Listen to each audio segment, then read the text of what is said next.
பாவத்தினால் வீழ்ந்தவர்கள் கூட்டம் தான் அதிகம். வேலை இல்லை, பணம் இல்லை, சுகம் இல்லை என்று வீழ்ந்தவர்களை விட பாவத்தினால் வீழ்ந்த கூட்டங்கள் அதிகம். ஏன் தெரியுமா? பெருமை என்கிற காரியம். ஏன் தெரியுமா? இயேசுவை பிடிக்க கூடாது என்று வாழ்கிற ஒரு வாழ்க்கை. ஏன் தெரியுமா? நமக்கு கொடுத்ததில் வாழ முடியாத ஒரு தன்மை. ஏன் தெரியுமா?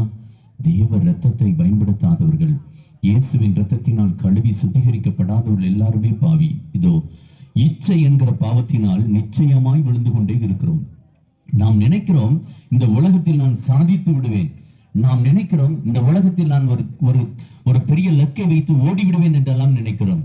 இயேசு இல்லாத வாழ்க்கை ஜீரோ வாழ்க்கை தான். எத்தனை ஜெயங்கள் வந்தாலும் ஒரே ஒரு தோல்வியில் இல்லாமல் போன கூட்டங்கள் உண்டு. பாவத்தின் சம்பளம் மரணம். இச்சையான பாவம் அநேக தலைமைத்துவத்தை இறக்கி இருக்கிறது. கிறிஸ்தவராகிய நீங்களும் நானும் இச்சை என்கிற பாவத்தை ஜெயிக்கிறோம்.